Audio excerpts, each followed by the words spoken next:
Recording has started.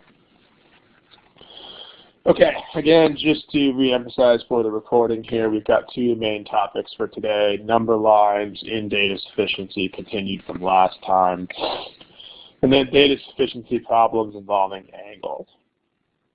So as usual, we have to start with the normal content warnings, etc. I think the overall quality of the submissions as far as these rules go has been increasing, but people have still been posting things in violation of the rules, so be careful. Don't submit problems that are too general. In other words, if you submit something that is basically an entire area of the test, we can't really use that. So if you say, how do I do geometry problems? Great, but we can't cover all of geometry in 1 hour and a half. So please be a little bit more specific with that. Also, how do I solve problems faster? That's basically the entire test at once. So not acceptable for a study hall. Too specific, the other end of the spectrum, because we do have a forum. The purpose of the forum is to answer very, very specific questions about things. So if you have a problem where it's just, here's this one question and I want to know what's the difference between choices A and B, forums. Finally, don't submit personal issues. We had a couple people this week. We had about 3 or 4 people submitting personal study plan issues this week. Like, this is my score, and I want to know if I can get to this score by this point. It totally, I mean, that's not the study hall is not the place for that. Because remember that these are recordings that are watched by hundreds and hundreds, if not thousands of people. So we don't want to discuss personal study plans because that would have no value for anybody but the person submitting the study plan. So we have a place for those. It's the general folder on the forums. It's not here. Okay. We do want to see intermediate level topics. If you submit something really specific, please tie it into a more general question. So it's okay if you post something specific as long as it gives rise to some sort of theme that you can ask us about. Because if it were just a specific one question, we would just boot it over to the forum. Also, you got to tell us where the problem is from and no OG. People are still submitting OG problems. Do not submit OG problems. We are not allowed to use them. Thank you. Also, please, we've done about 30 study hall sessions by now. So please check the archives for sessions. About 50% of the submissions this week were for topics that we have already covered in the study hall. So I think people are not checking the archives. Like, I think people are just not looking at what was covered in previous sessions. So please check the archives before you post. There have been close to 30 study hall sessions so far. So, for example, we had somebody submit, could you please talk about find the assumption questions in critical reasoning? Well, we did. It's on March 4th. We had one person ask about main idea questions in critical reasoning, which we actually just did last week. So, a bunch of questions about stuff that has been covered already. What we don't really want to do in this study hall is repeat the same material over and over again, so please check to make sure that your topic has not already been covered before you submit it. Okay, these examples, you've seen them in other recordings, but these are some examples of the kinds of things you don't want to submit. These are too specific. This is the kind of stuff that belongs on a forum because the submitters do not tie these things into a more general theme. So these are exactly the same. These things are exactly the reason why we have a forum. So please post them there. Personal study plans. Here's my GMAT score. Here's my attempt. I don't know what to do. Guide me. We have the general folder for that on the forum. The study hall is not the place for personal study plans, given that hundreds of people are going to be watching it. Way too general. I mean, these are entire sections of the test. A couple of these are literally the whole test at once. there's nowhere we can go with these. These don't help us come up with ideas for the study hall. And then finally, OG, do not post OG questions. Really, guys, don't do it. Every week we have about 6 to 8 people submitting official guide questions, and we have to ignore them. Some people even type the entire question out, which is unfortunately just kind of a waste of time because we can't do that here. We can't do official guide questions in the study hall because that's a copyright issue. GMAT prep questions, those are okay because those are freely distributed software. OG questions, not okay. All right, study hall, if you're, smiley face if you're okay with these rules. Give me a smiley face icon over there if all of this makes sense to you, and we will proceed to the number line problems. Okay, so we are going to pick up where we left off with the number lines, and then we will go to angle problems. Okay, remember, here's how problems work. If you haven't attended these study halls in the past, I'll give you a quick I'm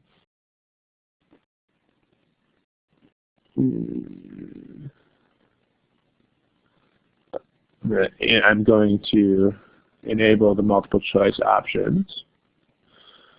Then, okay, so you should see these options, these multiple choice options. You should see them, these right here.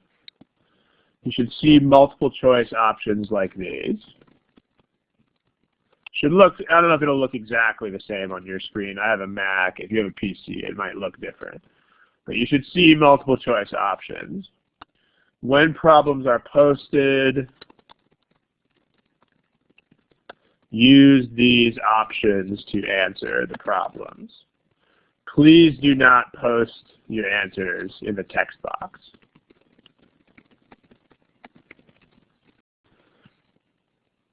Because then the whole crowd is going to see it. We want to make sure everyone is answering the questions on their own. If you click on these options, I've hidden your responses from other users, so they're not going to see what you're picking. So that's the purpose of that.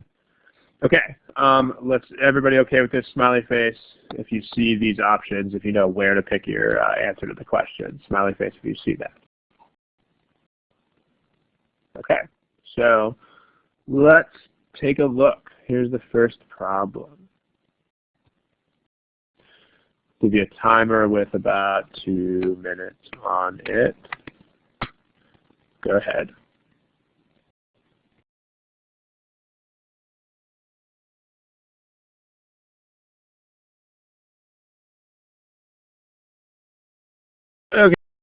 Okay, that's the 2-minute mark. So if you have not chosen an answer, please do in the next 10 seconds or so. Remember, I can't make you guys pick answers, but this is a test where you are not allowed to proceed to the next question until you have chosen an option of the current question. So you got to guess. If you don't guess, you're doing yourself a disservice as far as the actual exam is concerned. So please pick an answer. There are 4 of you. There's 49er, Kashif, and Michelle. I guess 2 of you now. Please pick an answer, even if it's a random guess.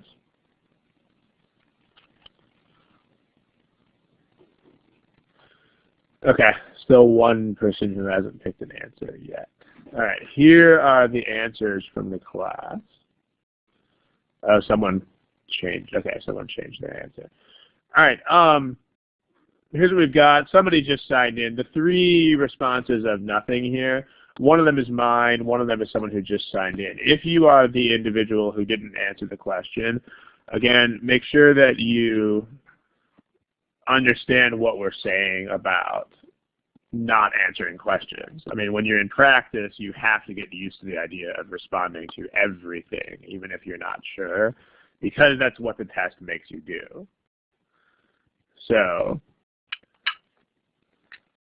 all right, let's talk about this. Give me about 5 seconds here. Okay, Let's take a look at this problem. There's a lot of dissent here. No more than 5 out of 15 people pick the same choice.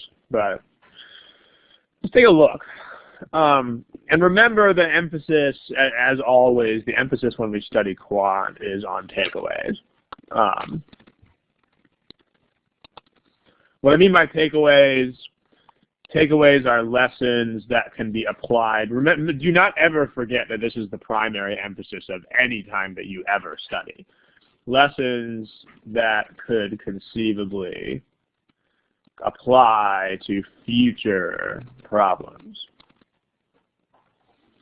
Because remember, this problem itself, you're not going to see this problem again, and you're not going to see anything that looks terribly like it.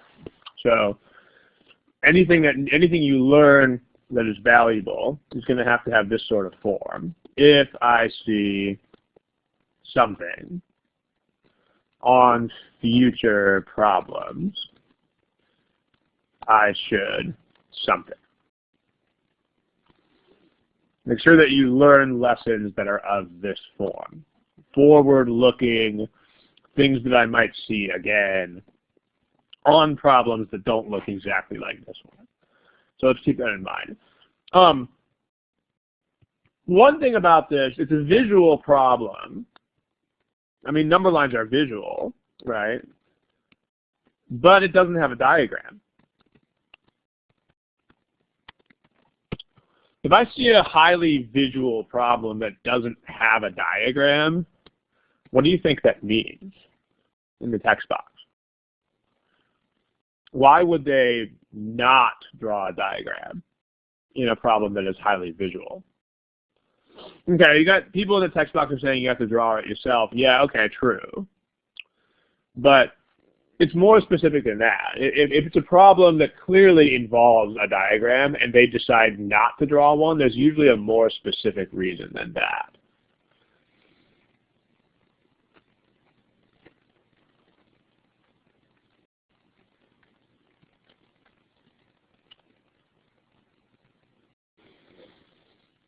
You guys are getting a little, okay. Sudan Shu is saying it. With all possible scenarios. In other words, yeah, this is the big deal. If I see a visual problem without a diagram, I should be aware that there could be multiple situations. This is it. I mean, because there are lots of problems with diagrams. And I mean, this is a test where, honestly, on this test, the one thing that they really, really try not to do is waste your time. I mean, that's one thing you will probably find to be true. No matter how much you might hate this test, you will probably find that that's the case. They really don't waste your time. I mean, kind of a profound statement there. Like, the problems are hard, they're clever, they're tricky, they're unusual, they're unconventional. There's lots of adjectives we could use to describe these problems. But the problems are not busy work. For the most part, they will not make you render a diagram of something. Like, they're not going to do what high school textbooks often do and give you this excruciatingly specific visual description and then make you draw it. Instead, there's usually a reason, and the reason is usually this. If they don't give you a diagram, the reason they're not giving you a diagram is the vast majority of the time because there are multiple ways in which you can render the diagram. So let's take a look. The distance between point A and point C is 5. These are just distances. And the distance between point B and point C is 20. How could we have multiple situations here in the text box? Tell me how we could render this diagram in different ways.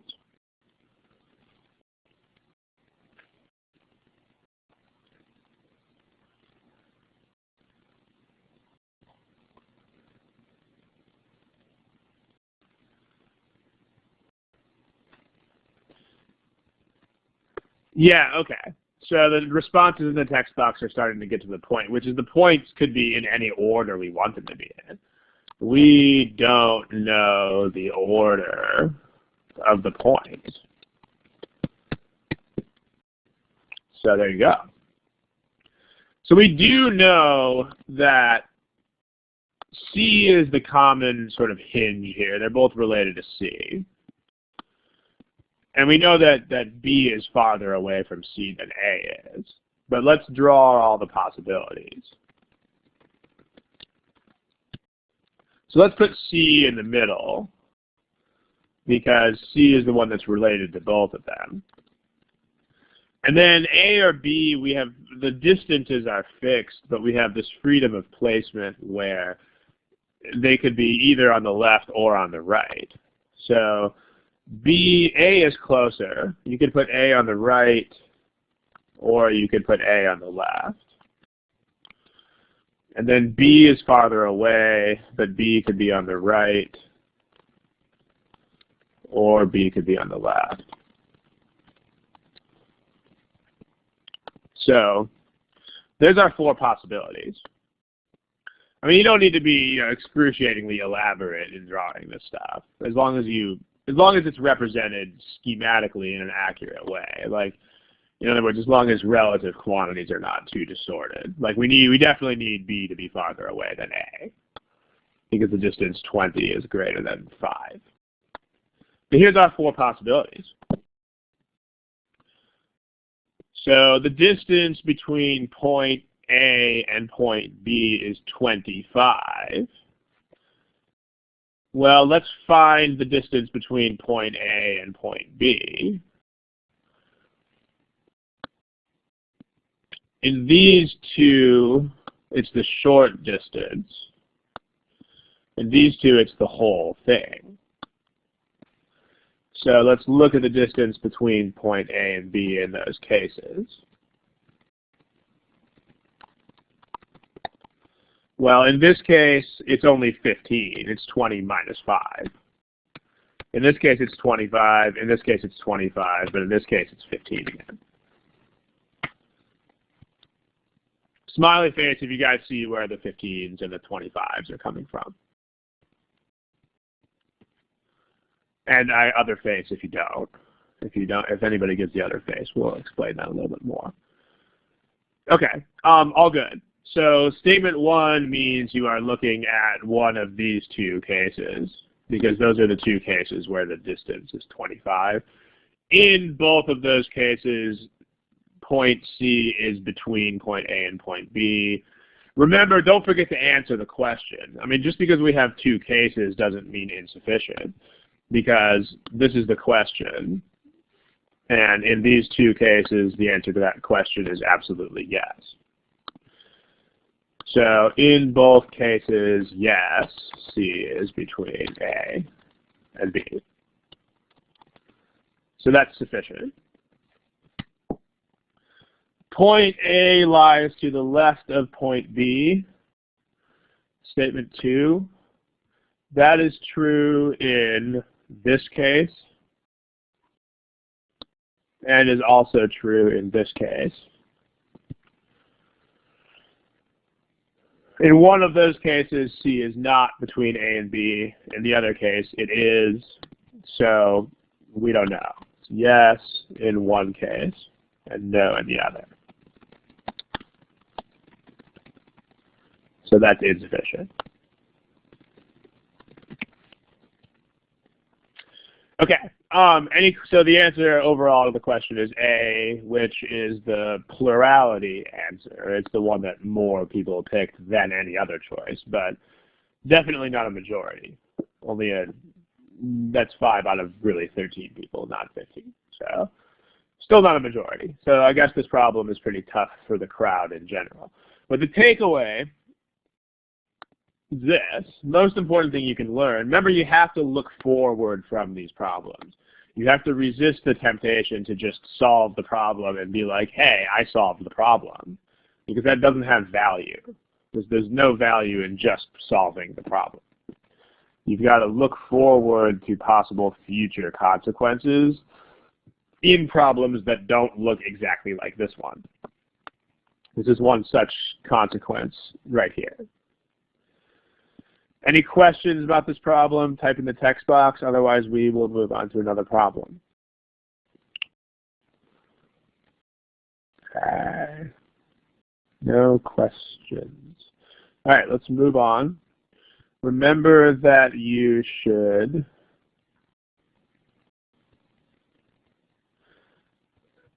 someone says in the text box, how about combining both statements? Does anybody have an answer to that? There's a definite answer to that. Does anybody know what it is?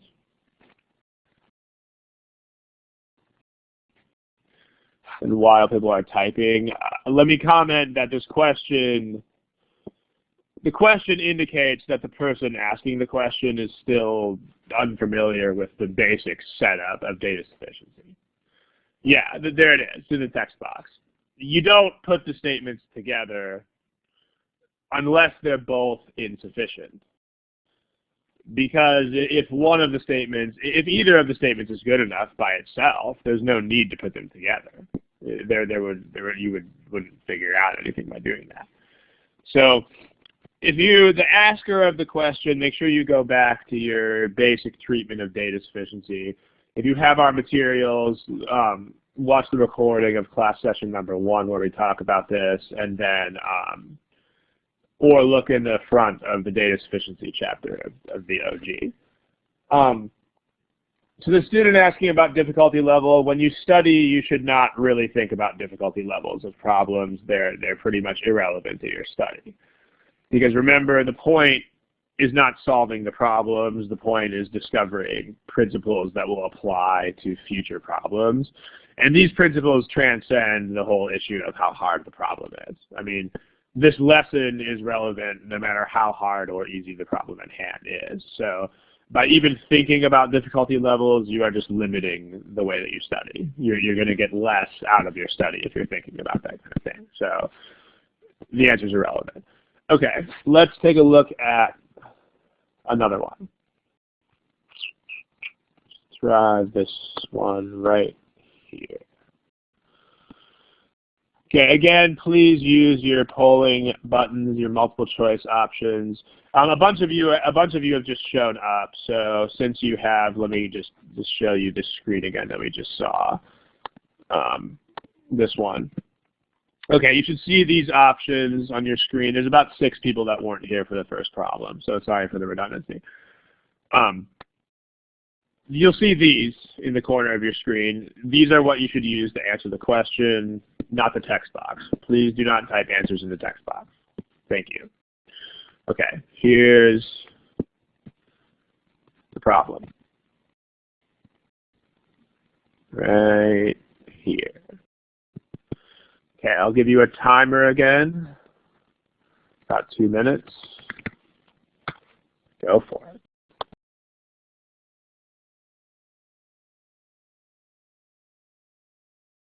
Okay, let's try to answer in the next 10, 15 seconds. Remember, if you weren't here to hear this little admonishment the first time, you got to answer everything because that's how the test works. The test doesn't let you abstain, and the test doesn't let you skip questions. So you got to get used to just picking an answer. There's 3 of you who don't have answers. Please pick one. There's a JM, there's a Sam, and then there's an SN Misra. 5 seconds, please guess something.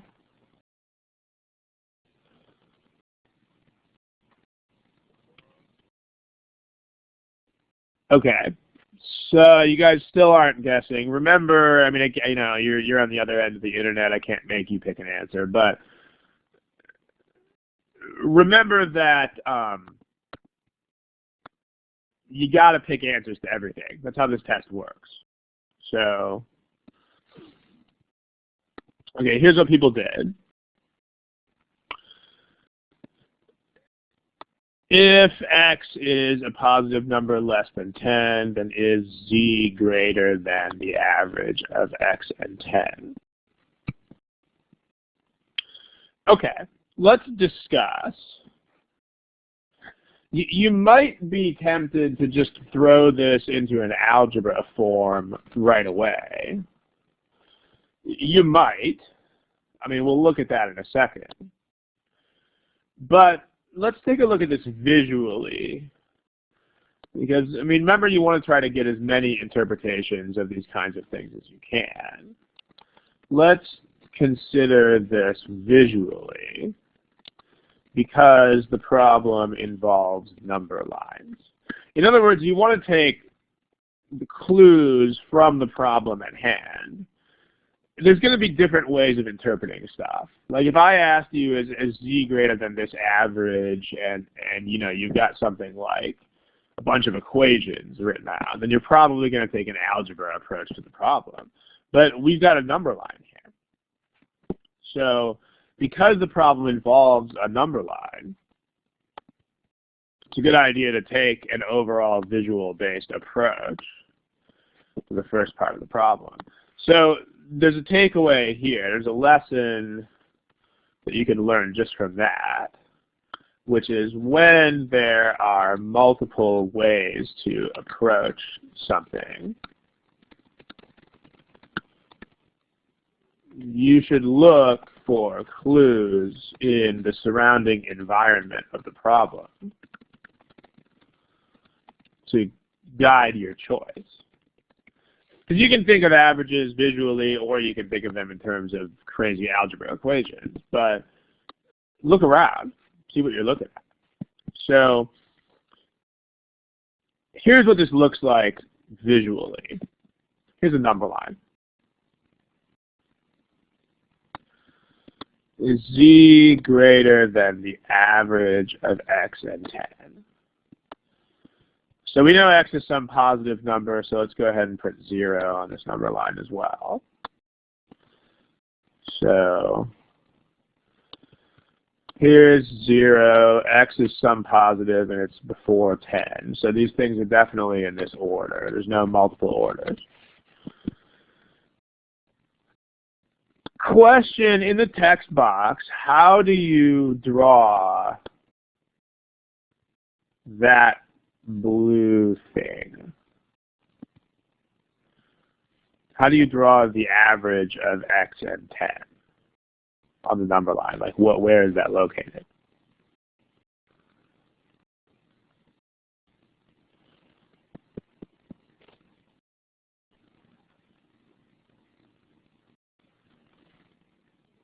There you go, guys. It's the halfway point. So this is also a takeaway that you can get if you don't have it already, if you don't already know this. The midpoint is the average. There's no difference at all between an average and a midpoint. So is z to the right of that midpoint between x and 10? And so the region where we're looking is we want to know whether z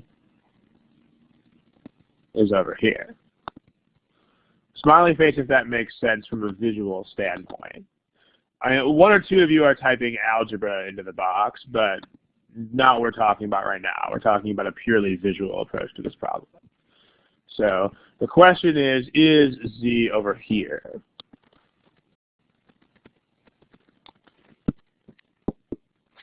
So, well, number one, the great thing about this is that that is exactly what number one says. Z is closer to 10 than it is to x. Well, if you think about which points are closer to 10, it's exactly those points. So, statement one, the points that are closer to 10 than to x are exactly the points that are to the right of this midpoint. This is a general takeaway also if you need it. Like if you have an x and a y, then the points that are closer to x than to y are the ones that are on x's side of some midpoint. In fact, you can even do this in 2 dimensions. Remember, in the interest of whenever you look at concepts like this, you should try to generalize the concept as much as you can. So, like in two-dimensional space, it's not relevant to this problem, but this is the kind of way you need to think about these things, because in the next problem, it might show up in some analogous situation. So, in a two-dimensional situation, let's say this is point X, and this is point Y. Put some letters on there. Let's make those dots a little bit bigger too. Let's make that point X, and let's make that point Y. It's not a box. It's a roping off the corner. Yeah, you're only going to see two sides of it. Okay. This is Y. This is X. Who can describe in the text box where are the points closer to X than Y?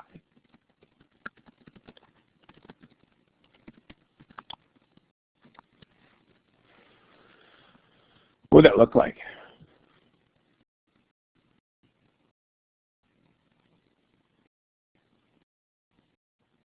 It's not going to be a circle. Circle would be if you gave some fixed distance away from X. Like if I said, points that are less than, I don't know, 6 units away from X. That would be a circle.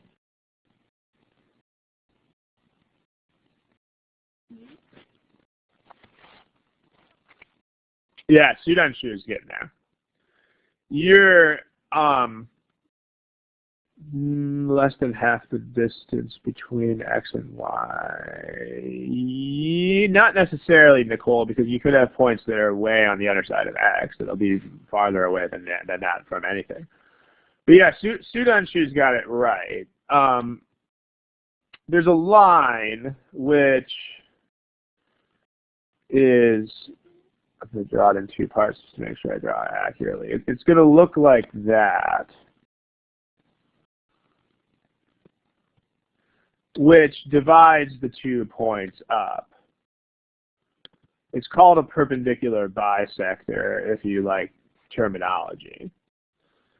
If any of you know American football, the best way to think about this line, if you know American football, it's very easy to think about this line. Just imagine that X and Y are linemen on the opposing teams, then this is the line of scrimmage between the two teams. Like if you imagine having other football players lined up right here.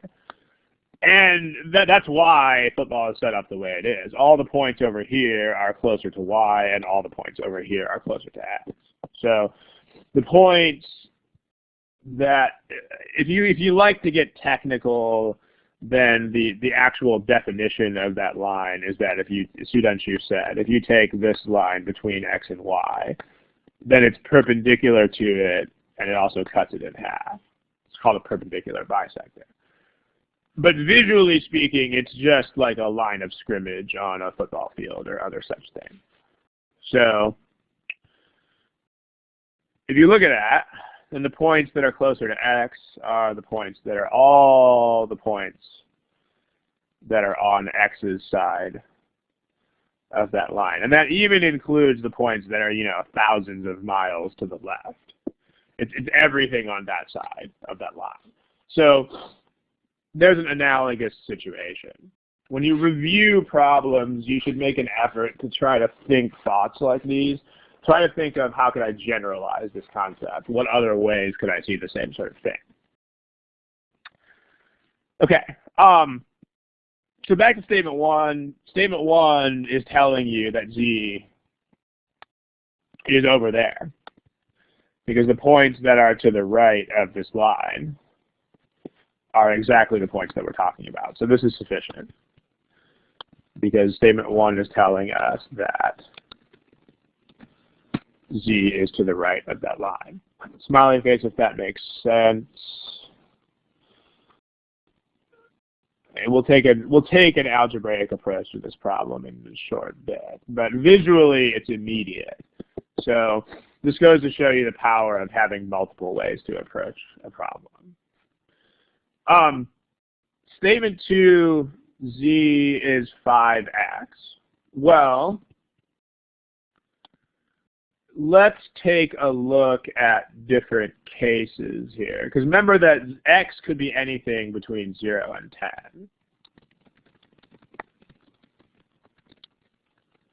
So if let's look at extremes.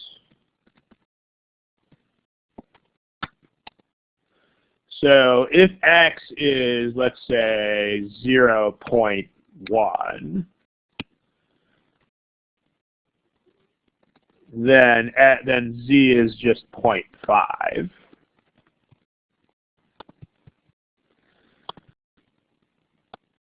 So here's our number line. If we try to draw a somewhat accurate rendition of this, then here's what we're looking at. Here's 0, here's x, here's z, and here's 10. So let's label those with appropriately tiny print. That's 0, that's x, which is 0.1. That's z, which is 0.5. And that's 10. This is going to be a no to the question because the halfway point is going to be like all the way over here somewhere. So your region of interest is over there.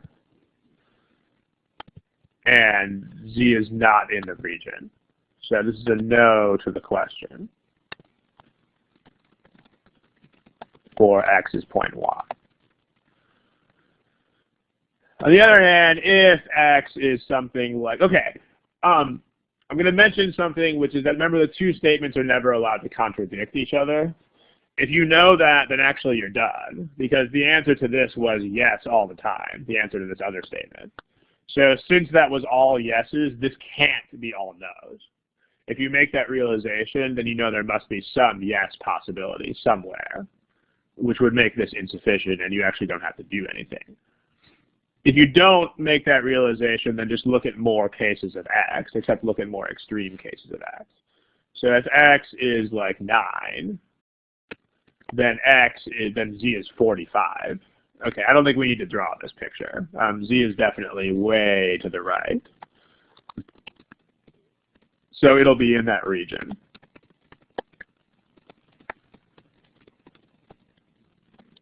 So that's a yes to the question. So insufficient.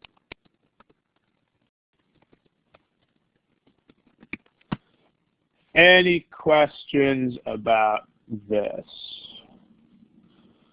Questions in the text box? The overall answer then would be A. Second most popular answer. A lot of people pick D on this one. Takeaway, there's a lesson here, which is this. You want to look at extreme cases. I mean, this is a very general thing you should try to do in lots and lots of situations anyway, but especially in number line situations. Most commonly inequalities. Like picking extremes is the single best way to approach inequality problems. And this is, if you think about it, sort of an inequality problem. I mean, this is definitely up here. This is definitely an inequality. I mean, it is, you know, restricting x to this range between 0 and 10. So this is an inequality. Okay, nobody's got any questions. I'll show you statement 2. There's not really a decently short algebraic way to do. Statement 1, you've also got to break into a couple of cases. So let me just do the point here is not algebra, the point is number line, so I want to make this a brief treatment, but I will mention it. So I'll briefly, without going off track too much, I'll give you an algebraic treatment of statement 1. Algebra treatment of statement 1. Okay. The question, there's a big question in the text box. I'll get that in a second. The question is, in algebra form, it's is z greater than the average of x and 10, which means x plus 10 divided by 2. Okay, and then we can play around with this inequality a little bit. I mean, there's various forms that it can take, but you're going to have something like that. Okay, what you're going to have to do is you're going to have to look at two different cases. Case one is where z is between x and 10. So in other words, a case that looks something like this. Because there's two ways of being closer to 10 than x. One way is to be between x and 10, which is probably what most people are visualizing. But then you also have to consider this.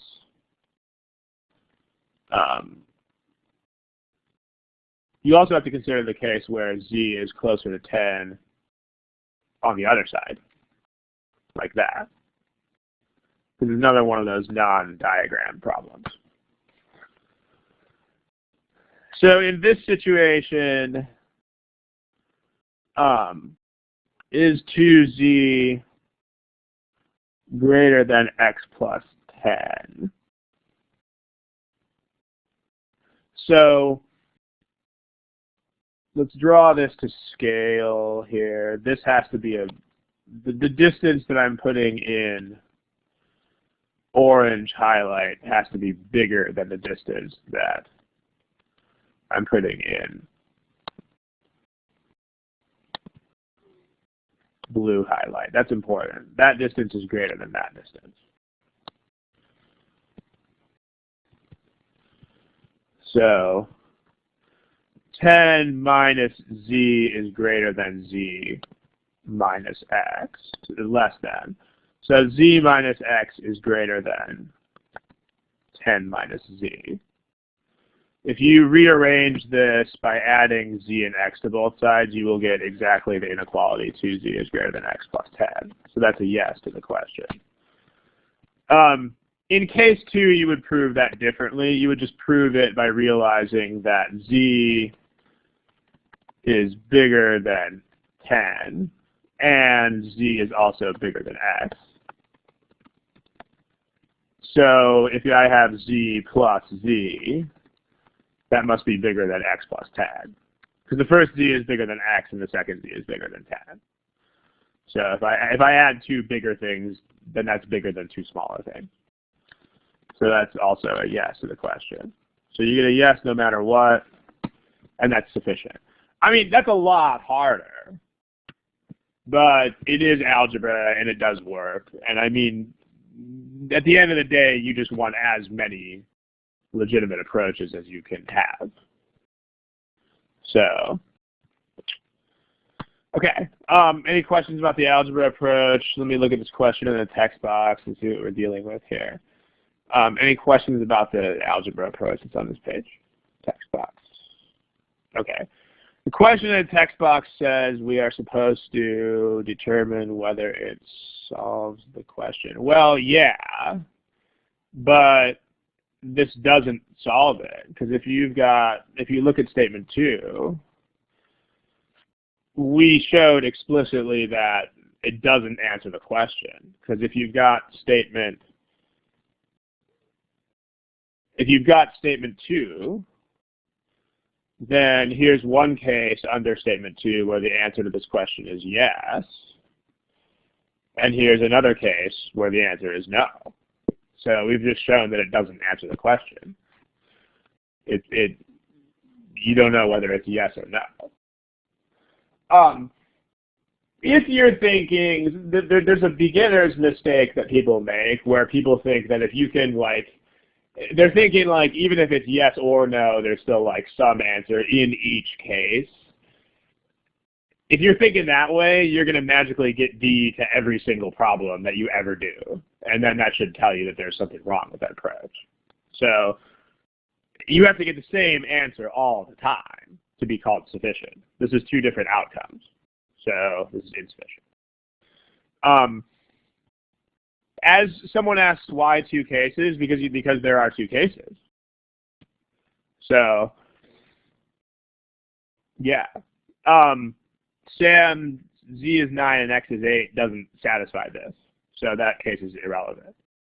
Because 9 is not closer to 9 is not closer to 10 than it is to 8. It's the same distance away. So that doesn't satisfy the statement.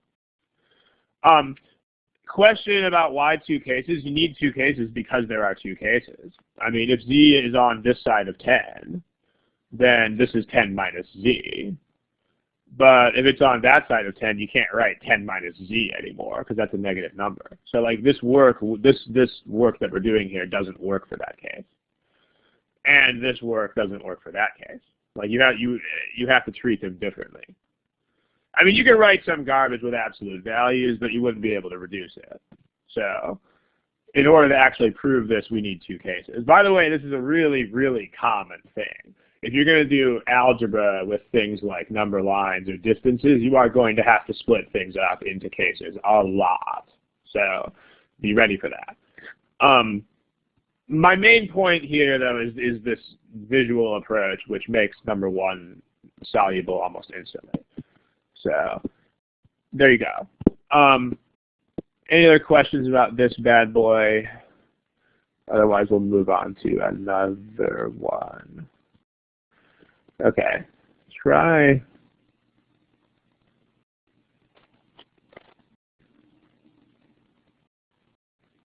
this one. This one's going to get interesting. Try that. Okay, you guys know the drill. There's answer buttons. Please use them. Here's a stopwatch. Love you all. 2 minutes, 18 seconds. Go for it.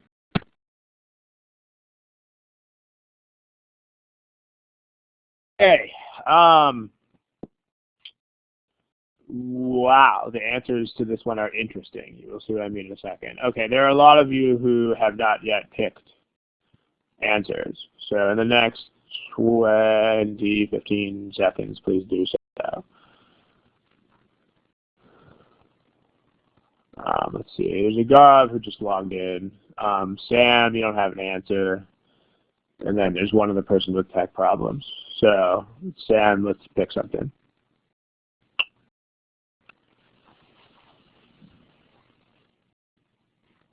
Okay. Remember, Sam, the GMAT doesn't let you not pick things. So, on the test, you gotta just, guess. All right, here's the answer profile. And the popularly selected answer here is incorrect. The answer to this problem is not C. So let's take a look at it. The distance, okay, what is the value of R? So I think we can safely get through the first couple of options here pretty quickly. These are just distances. So by themselves, it's not going to give you anything. This won't fix any values. Nobody picked A, B, or D, so I'm assuming we can do this part pretty quickly. 12 is halfway between M and R. This just means that M and R are some 2 points with 12 as midpoint. This isn't going to give you not specific enough. So individually, they're not sufficient, so we got to put them together. All right. If you see something like this,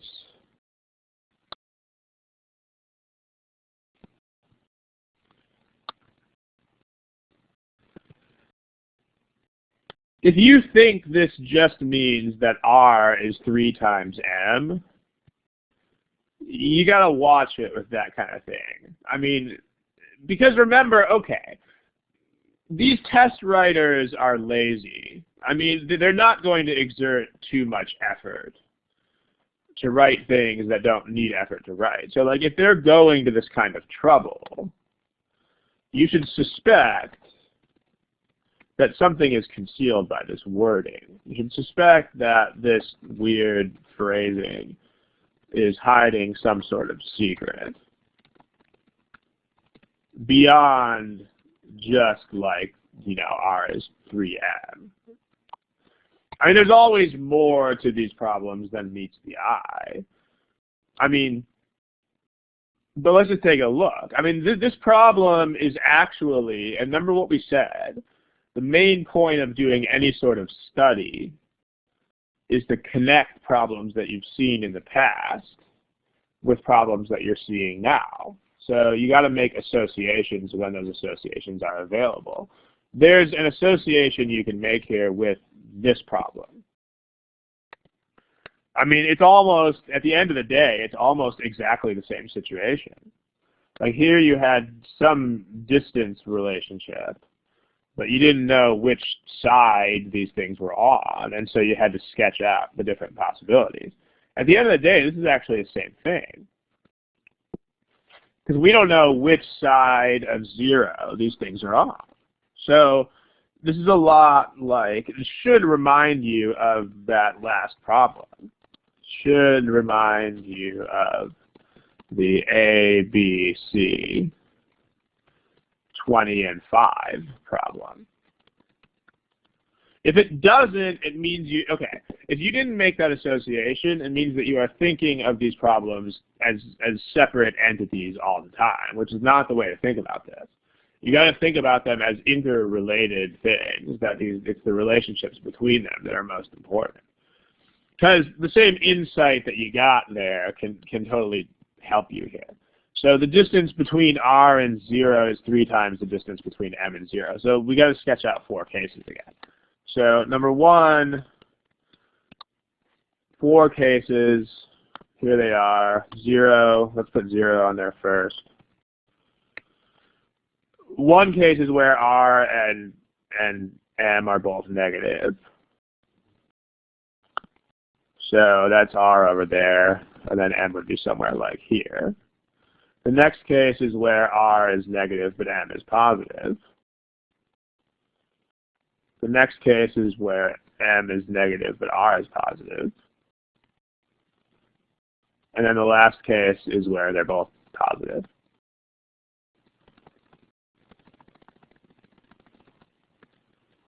Okay. So there. Let me line those up a little bit better.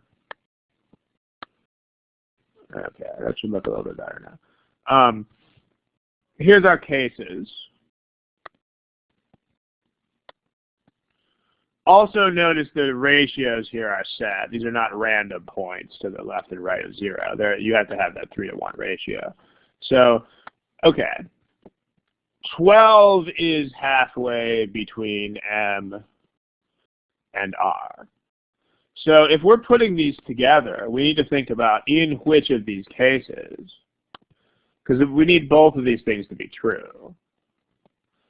So now we got to think about which of these cases will actually allow us to do that.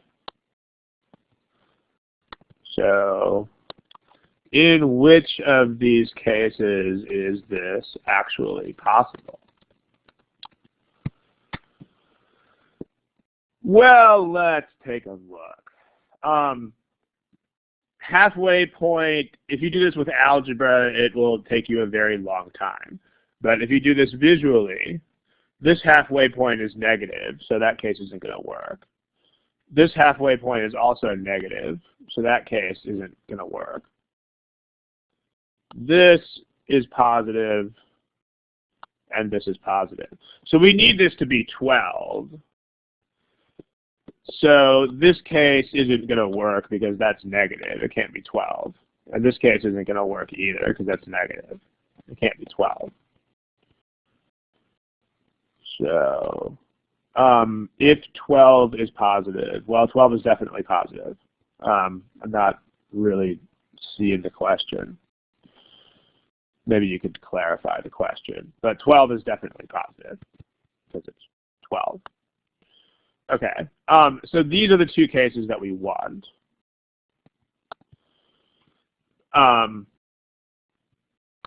Let's take a look. Well, this is two separate cases. So you can, if you have a visual sense of these numbers, then you don't have to do algebra, because you can tell that, I mean, in this case, you can tell that R is a lot bigger than it is in this case, because R here is, you know, substantially larger than 12, whereas R here is not. If you don't have that sort of visual intuition, so visual intuition, you can skip out on the work by just saying that the value of R in the first picture is a lot bigger than 12. But the value of R in the second picture is closer to 12. So that's insufficient. There's two different values. If not, let's just work out the algebra. So in the case of algebra, let's call this case 1. Let's call that case A, and let's call that case B. Okay, in case A, if you look at the picture, you'll notice that R is 3 times M. It's negative 3 times M. Because they're opposites. I mean, the distance there is 3 times, but it's also in the other direction. So R has to be negative 3 times M. So then your equation would say that 12 is the average of M and R. So that means that 12 is M plus R divided by 2. Substitute negative 3M for R. So that will give you M plus minus 3M. So M is negative 12, which means R is 36. If you solve case B, I'm not going to show all the work for case B because this is not an algebra session, but it's very similar to what we just did. The difference is that R is positive 3M instead of negative 3M. So if you look, you can see that R is positive 3M. If you do a similar process, you'll find that M is 6 and that R is 18. So two values, one of them is 36, one of them is 18. So that's still insufficient. And you've got yourselves E. Okay. The main takeaway that I want you to get from this whole thing, aside from all these little cool facts about number lines, the main takeaway that I want you to get is the relationship between the problems you have studied and the problems you are seeing. Okay, like you gotta make the association between problems like this and problems like this. Very important. That's why you study. This is the whole point of studying, is to make associations. That's very important. So if you don't make associations, there's really not a lot of value in studying. You cannot memorize problems. Memorizing problems is actually worse than doing nothing.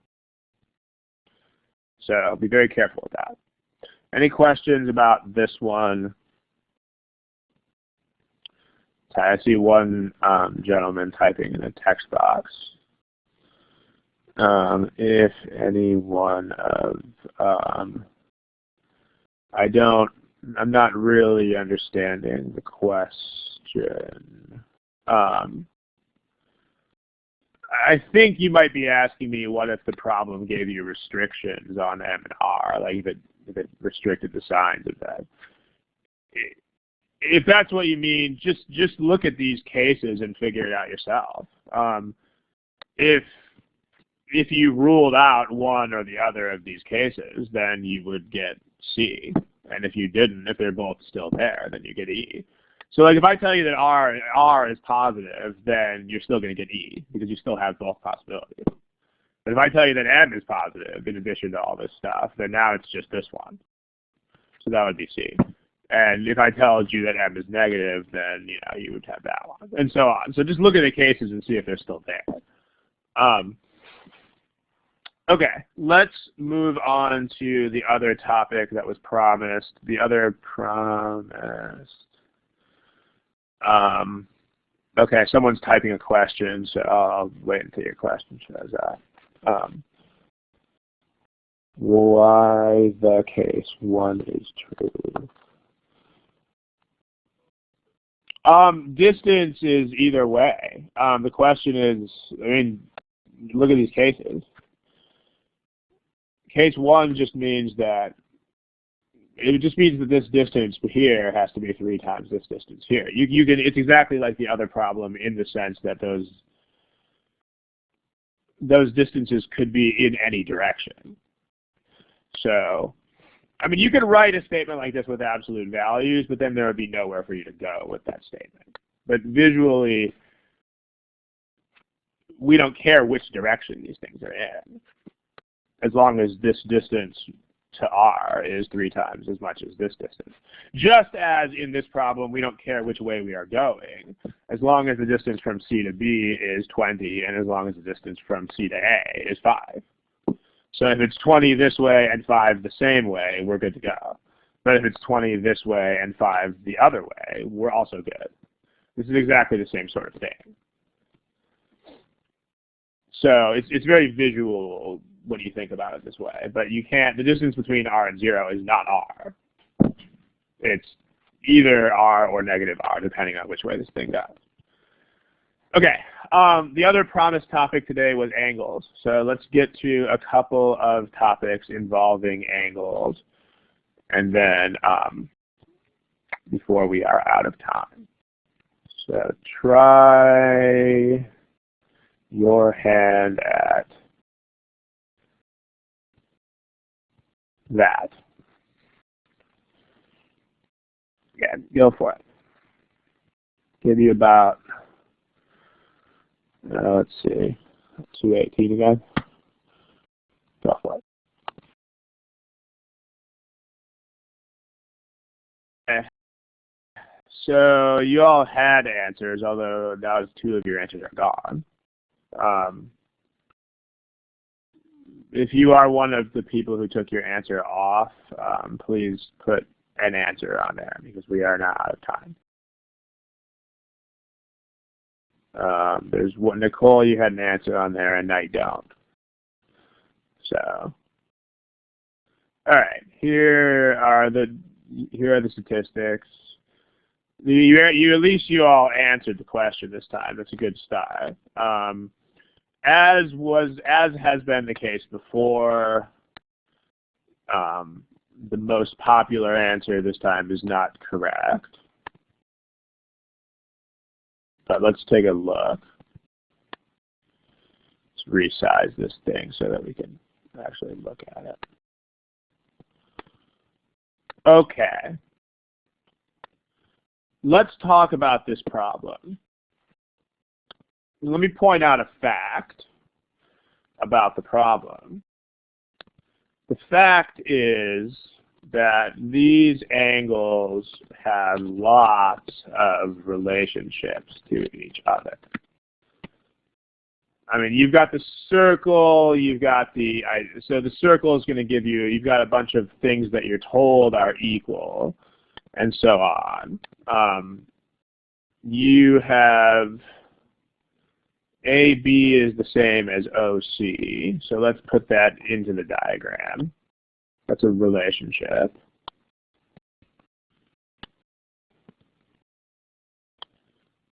Who knows, okay, what is the circle doing in this picture?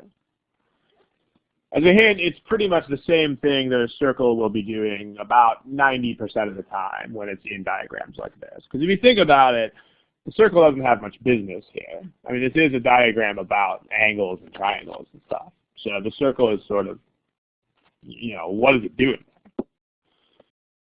Yeah, exactly. So first takeaway that you can get from this problem, if you see a circle mixed together with a bunch of lines and angles, not always, there are things like inscribed angles that might be happening, but in most cases, if you see a circle mixed in with lines and angles, check carefully for equal radii, because all the radii of the circle have to have the same length. And so this will generate things like isosceles triangles.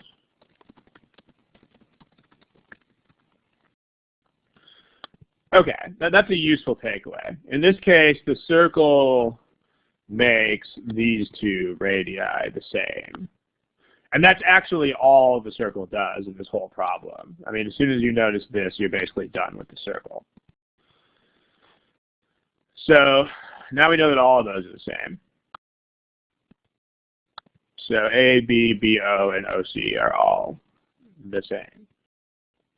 Here's the biggest takeaway from this problem, and let me just hand it to you. The most important takeaway that you can get here from this problem, and for angles in general, is when you have angles with relationships, you should define one variable if that's necessary, and then fill in as much of the diagram as possible before proceeding. This is really important. You want to fill in as much stuff as you can possibly fill in before you even touch those statements. So let me make a slightly bigger version of that diagram, because otherwise it's going to get messy real quick. So here, whoa, I didn't mean to do that. Okay. Here's a slightly bigger version of that diagram. Let's put an X, for no other reason, I mean, for lack of a better reason, let's define an X in the angle that we actually want, which is this. Because we got to put a variable somewhere, and I don't really see a good reason to put one anywhere else. So let's put one there. This is the angle that we want.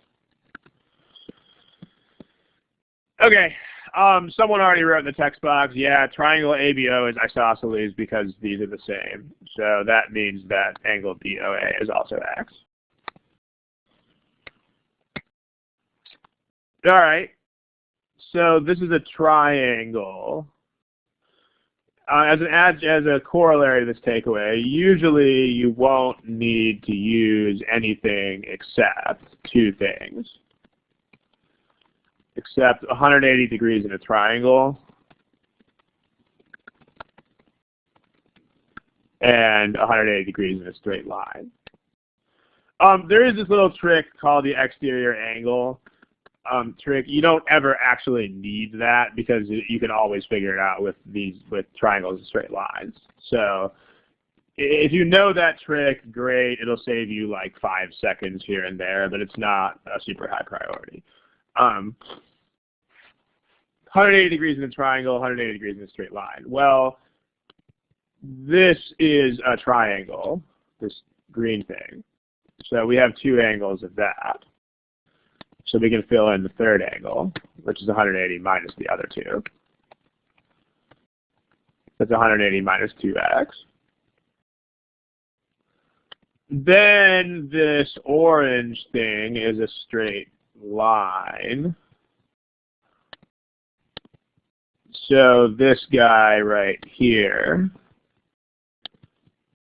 is 180 minus the green one, 180 minus 180 minus 2x. If you reduce that expression, that gives you 2x. Where do I go from there? Text box.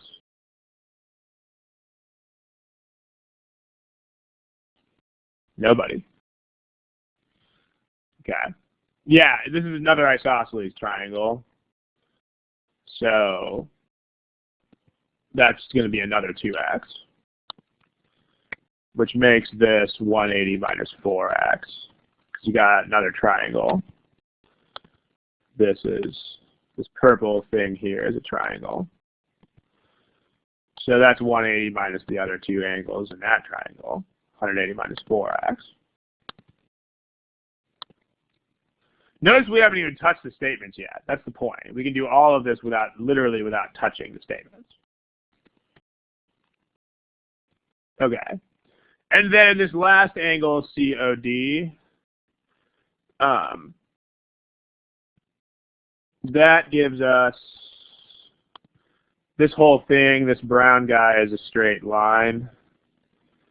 So you can just do 180 minus those other two angles. So 180 minus other two angles. So that's 180 minus x plus 180 minus 4x. That, at the end of the day, that reduces to 3x if you do the algebra. Okay, hey, look at that.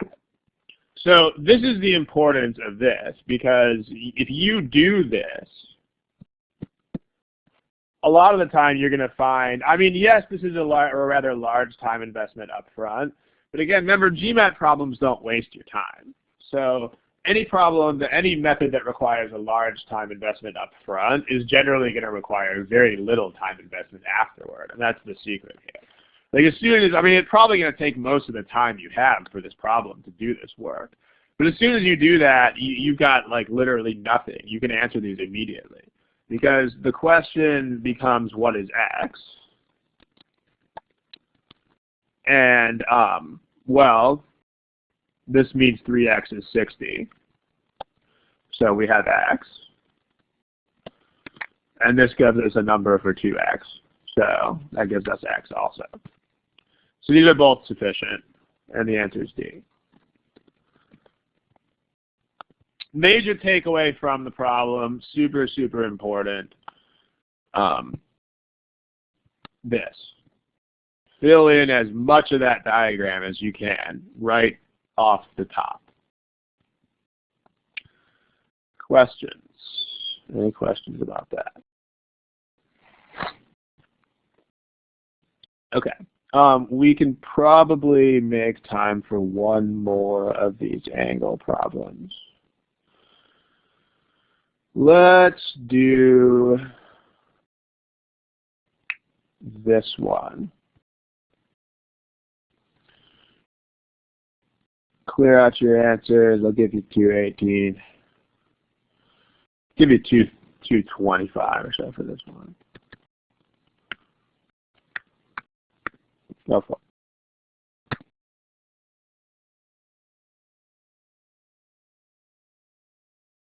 Okay. All right, ladies and gentlemen. I think everybody's got an answer. So this one's pretty good. Possibly the best overall class performance of the night. Let's take a look. Let me make that problem a little bit smaller so the polling results fit. Okay, here's your class results. Again, the non-responses are me and two people who are having tech problems. So that's good. You all answered the question. Okay, let's take a look. First of all, we want to make sure that we figure out what the question is. The question is, and we don't want to define two variables. That's the other big thing here. We do not want to define two variables. Two variables on most of these problems is the kiss of death. Let's just call things like this and that and avoid using variables for them until we define a variable. So PRS is this angle, this one right here. I don't want to make a variable for that yet because I don't want to be overwhelmed with variables. This, and then that. Yeah. question is, what is this minus that? That's the question. So, you could just say PRS minus PQR, but for most people, that's sort of annoying. Like most people, PRS, PRQ, QPR, those things are not into, like, you have to keep double and triple checking those things. Like, it's just alphabet soup, and it's not very, most people have to triple check things like QPR, PQR, PRQ, PRS, and RPS, because they all get scrambled in your head. I mean, I'm dyslexic, so I'm a little bit hypersensitive to this, but it's not a good idea to keep all those angle letters in there. It's very confusing. So, and I mean, the stakes are too high, because if you confuse something like QPR with PQR even one time, that's going to be bad. All right. Let's take a look. You may not even have to use angle S, but let's take a look. QPR, let's make this diagram a little bit bigger. Let me blow it up.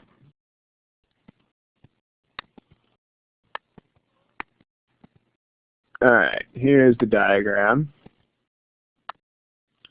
Statement 1 says QPR is 30. Let's make 2 diagrams. Stupid question, why am I making 2 diagrams?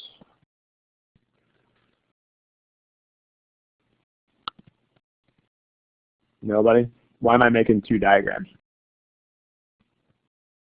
Yeah, that's good. There's 2 different statements. Some people don't make 2 diagrams. It's data sufficiency. You should make 2 diagrams. You really should. Because remember that because there's no eraser. I mean, if you're doing things like using erasers at home, by the way, then don't, because you don't get an eraser on the test. So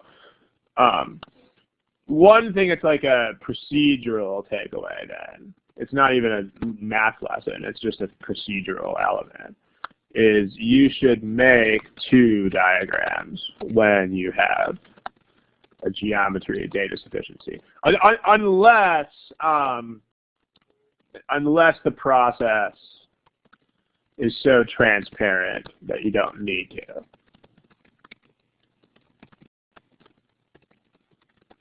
Meaning, once we figured out the secret to this problem, the process was so clear that we didn't need to make more than 1 diagram, because we did this work beforehand. But if you're doing separate work, then you should make 2 diagrams. Also, remember from the previous slide, the most important takeaway about these kinds of problems is fill in as much of the diagram as possible, as soon as possible. Very, very super duper important. Okay. Okay. Statement 1, QPR is 30 degrees. That's this right here. So let's define a variable. Put the variable here. Then what is that angle?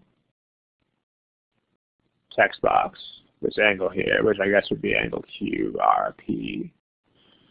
This obtuse angle. What is that? You can type a whole expression into the box if you want. Yeah, it's 180 minus the other 2 angles. Good. So that reduces to what? Yeah. So this is, the work is 180 minus the other 2 angles. And that reduces to 150 minus x. 150 minus x. And then this angle, the angle labeled this is a straight line, so it's 180 take away the thing we just found. So minus 150 minus x.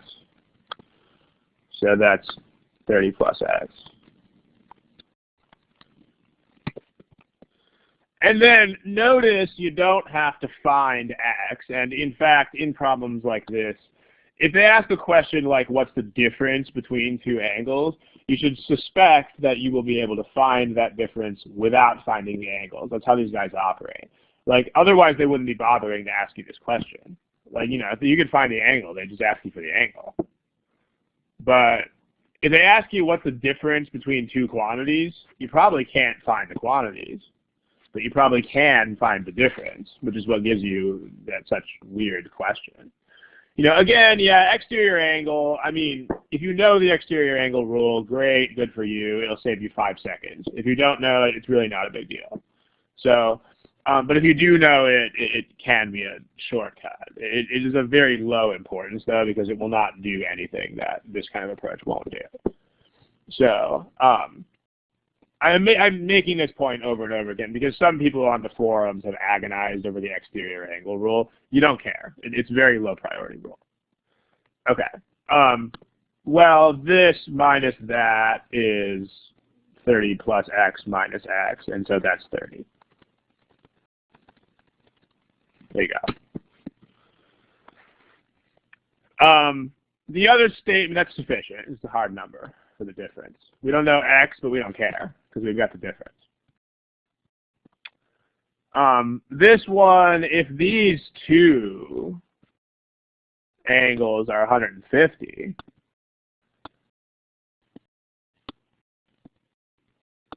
then that's two angles of a triangle. So you can find the third angle of the triangle. And that means the third angle has to be 30. 180 minus 50. And then once you figure that out, it's the same thing as statement 1.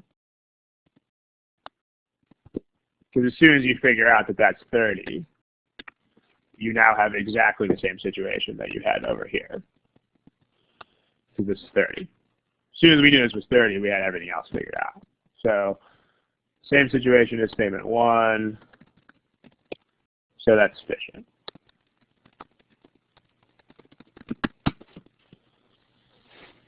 Questions? Text box. There's also a backup approach. I know we're basically pushing the time here, but let me show you how this works. I'll just show it to you for statement 1.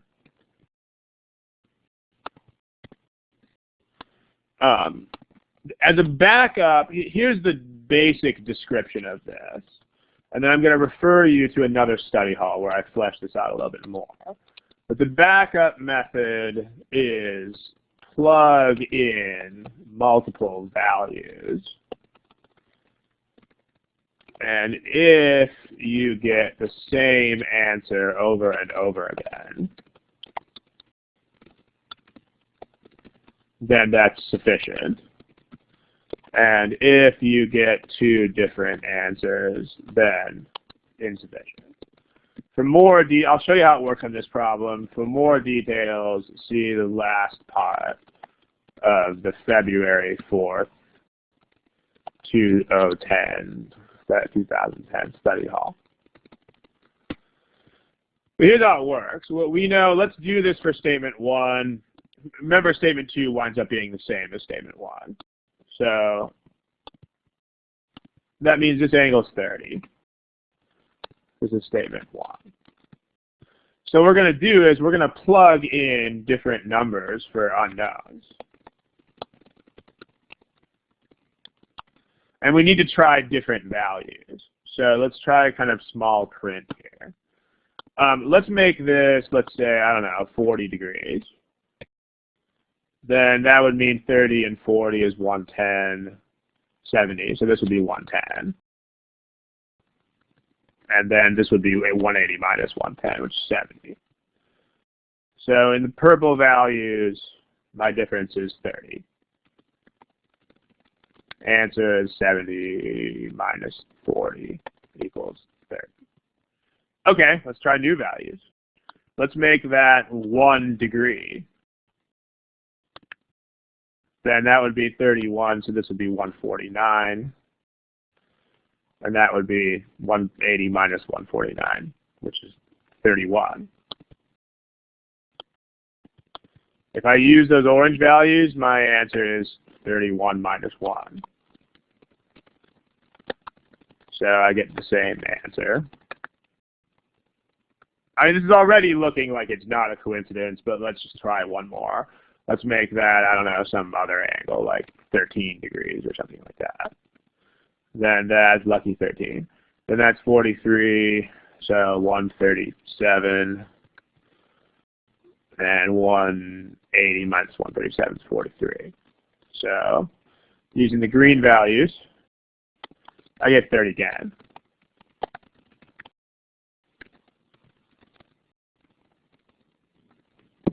All right, I keep getting 30 over and over again. Like, this is, you know, it's going to keep happening. So, sufficient. All right, that's a backup method. It takes probably more time, but it works. And the advantage, like other backup methods, the advantage of it is that you don't have to understand anything about how the problem really works. That's what's cool about it. So, all right. If you want more information on that particular method, you can check out the study hall that I've quoted, which is February 4th edition. Otherwise, we're done. If you've got any quick administrative questions, I'll go ahead and answer them. Otherwise, the next edition will be on February, I want to say February 3rd at 7 Pacific, 10 Eastern. Not 7:30 like the last one. The last study hall was at 7:30, 10:30, but that was a special time. We're going back to the old time, which was 10 p.m. Eastern, 7 p.m. Pacific on the hour. Okay. Yeah, this method's not horribly time-consuming. I mean, if I hadn't been talking the whole time, I could probably do all this in maybe 45 seconds. So it's not horrible. But again, remember, it's not a choice between this and like the other method. This is a backup. This is what you do if you don't know how the other method works.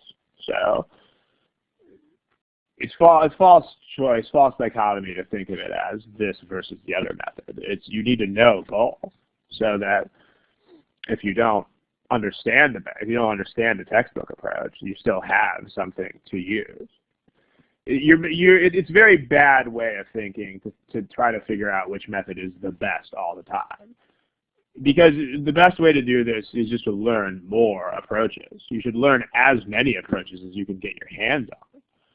Not try to make constant judgments and decisions about which one is best. I mean, you just want to find things that work so that you have more ammunition, basically, to throw at your opponent when you take the test. I mean, it's, you know, if you've got one method that you think is the best and I've got two methods, then I'm better off than you are. It's basically the way to think about it. So you don't want all this prejudice about whichever method is better or whatever is kind of a waste of time. Because remember, the problems, if you got a problem that looked just like this one, then those thoughts would have some validity. Like, then you would want to be thinking about better or worse, whatever. But you're only going to see vague resemblance. So the method that is better here might be worse on another problem. The method that is faster here might be slower on another problem, etc. So it's really all about just collecting methods. It's about being greedy and finding as many methods as you can find. Okay, let's kill it. If you have quick administrative questions, go ahead and type them. Otherwise, I will log you out. I'm going to kill the recording right now. Take it easy, guys.